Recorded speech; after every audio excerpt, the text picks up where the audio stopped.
to Tamil Gospel Tabernacle channel. எனக்கு அன்பான தேவஜனமே, உங்களை யாவரில் சந்திக்கிறதிலே மிகுந்த மகிழ்ச்சி அடைகிறேன். ஆம், எனக்கு பிரியமான தேவஜனமே, கர்த்தருடைய வார்த்தைக்கு நேராக கடந்து போகலாம். நம்ம எல்லாருக்குள்ள ஒரு ஆசை இருக்கும், நம்ம எல்லாருக்குள்ள ஒரு வாஞ்சை இருக்கும், நம்ம எல்லாருக்கும் ஒரு தாகம் இருக்கும்.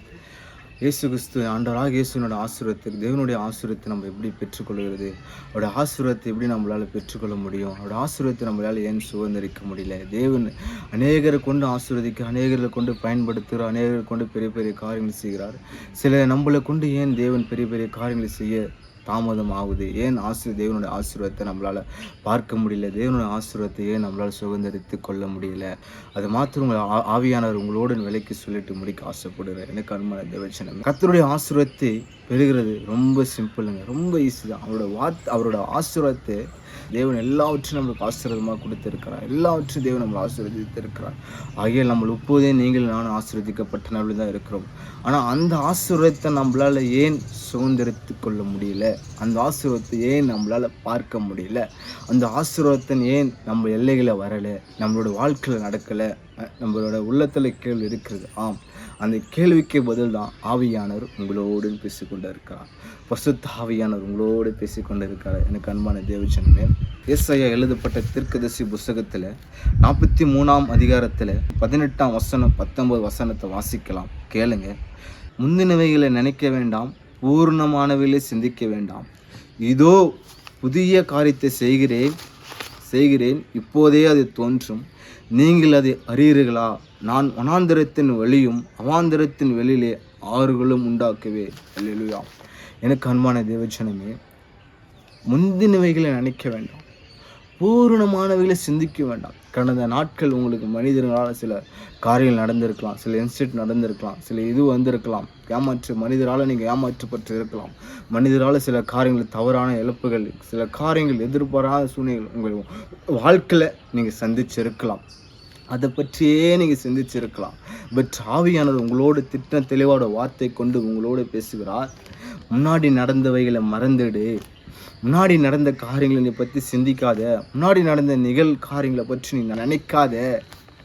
உன்னோட வாழ்க்கையில் நான் புது காரியத்தை செய்ய நான் விரும்புகிறேன், புது ஒரு அற்புதத்தை செய்ய நான் விரும்புகிறேன். உன்னோட எல்லைகளை ஆசீர்வதிக்க, உன்னுடைய எல்லைகளை நான் பெரிதாக்கி உன்னை ஆசீர்வதிக்க நான் விரும்புகிறேன். உன்னை ஆசீர்வதித்து உனக்கு பேரை நான் பெருமைப்படுத்த நான் விரும்புகிறேன்னு சொல்லிட்டு ஆவியானவர் உங்களோடு பேசிக்கொண்டு இருக்கார். எனக்கு அன்பான சகோதரிகளை கேளுங்க.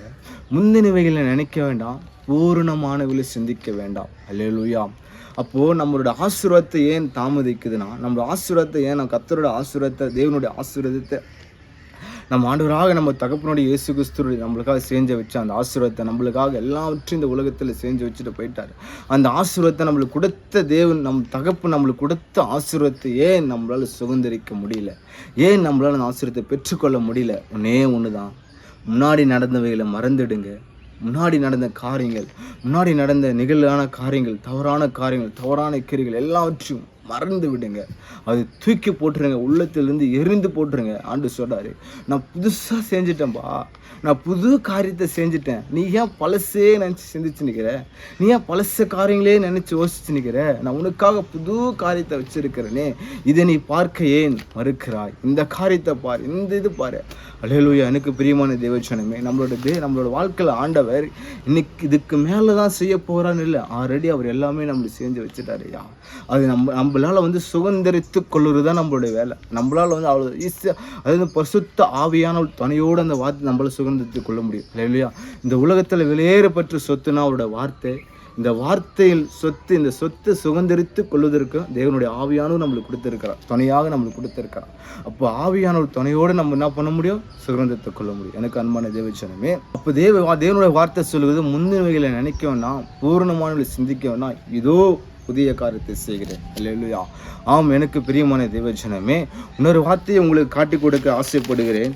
ஆதியாகமத்தில் 21ஆம் அதிகாரத்தில் 16ஆம் வசனத்தை வாசிக்கலாம். ஆதியாகமம் 21:16 வாசிக்கிறேன். பிள்ளை சாகிறது நான் பார்க்க மாட்டேன் என்று எதிராக அம்பு பாயும் தூரத்தில் போய் உட்கார்ந்து சத்தமிட்டு அழுதாள்.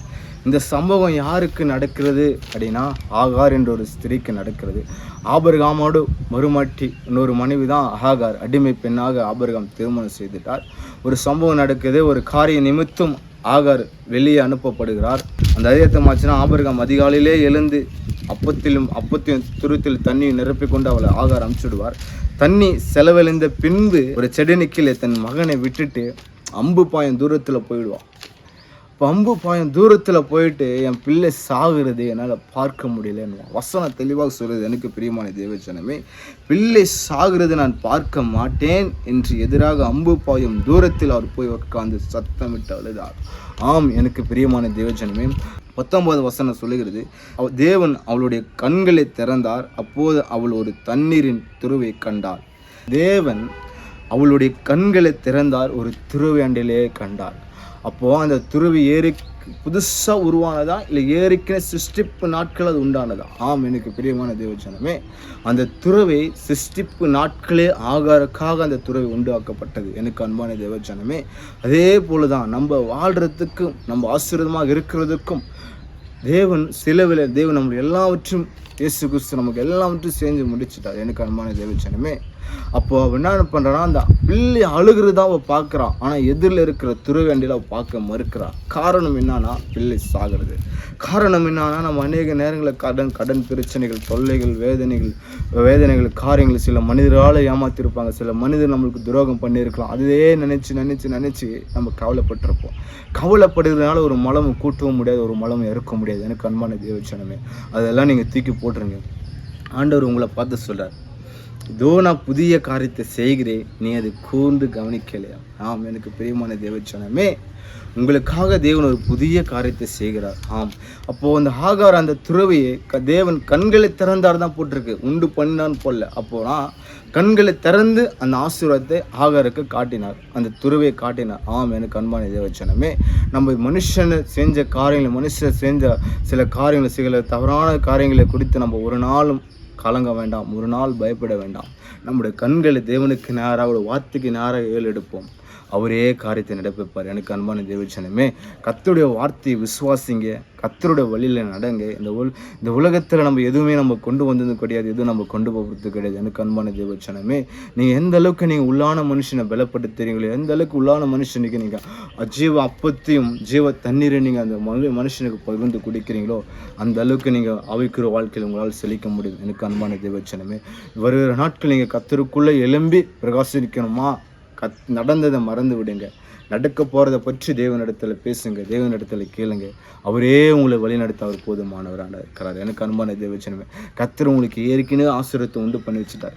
ஏற்கனவே உங்களுக்கு நீங்கள் நல்லா இருக்கணும், நல்ல காரியம் நடப்பிக்கணும், உங்களை கொண்டு செய்ய வேண்டிய எல்லாவற்றையும் தேவன் சிலுவிலேயே நம்மளுக்கு எல்லாவற்றையும் செஞ்சு முடிச்சிட்டார். எனக்கு அன்பான தேவஜனமே, அது எப்படி சுதந்திரித்து கொள்வது மாத்திரம் தேவனிடத்தில் கேளுங்க. அது ஆசீர்வாதம் உங்களுடைய உங்களுடைய எல்லையில் வந்து தங்கும். நீங்கள் அநேகருக்கு ஆசீர்வாதமாக இருப்பீங்க. நீங்கள் வேணால் இப்போ பார்க்குற நிலைமையில் எனக்கே ஆசீர்வாதமாக இல்லை பிரதர், என் குடும்பத்துக்கே ஆசீர்வாதமாக இல்லை பிரதர் நீங்கள் சொல்லலாம். ஆனால் தேவன் உங்களை பார்த்து தான் சொல்கிறாரு, நீங்கள் அநேகருக்கு ஆசீர்வாதமாக இருப்பீங்க. உன்னை கொண்டு நான் பலத்த காரியத்தை செய்வேன் தேவன் உன்னை கொண்டு தான் சொல்கிறார். எனக்கு அன்பான சகோதரி, சிஸ்டர், பிரதர், யாவரும் தான் கேட்டுக்கொண்டு இருக்கலாம். நீ கர்த்தருடைய வார்த்தையை கேளுங்க. கடைசி நாட்களோட வார்த்தையை நம்ம வாங்கி வைத்துக்கொள்வது ரொம்ப நல்லது. எனக்கு அன்பான தேவஜனமே, புதிய ஆசீர்வாதத்தை பெற்றுக்கொள்வது இதுதாங்க. நடந்ததை மறந்து விடுங்க, நடக்க போகிறத பற்றி தேவனிடத்தில் கேட்டு அதுமாதிரி நடுங்க. உங்கள் எல்லைகளை ஆட்டோமேட்டிக் ஆசீர்வாதத்தை வந்து சேரும். உங்களோட வாழ்க்கையில் ஆட்டோமேட்டிக் ஆசீர்வாதம் உங்கள் எல்லையில் வந்து சேருங்க. ஆம், எனக்கு பிரியமான ஜனமே, தேவனுடைய வார்த்தை கேட்டபடி இந்த வார்த்தையின்படியே உங்களுடைய எல்லைகளில், உங்களோட வாழ்க்கையில், உங்கள் தனிப்பட்ட பர்சனோட வாழ்க்கையில் வந்து இந்த ஆசீர்வாதத்தை இறங்கட்டும் ஆண்டவரே. நம்மளோட கரத்தில் ஒப்பு கொடுக்குறோம்பா. God bless you, God bless you. Amen.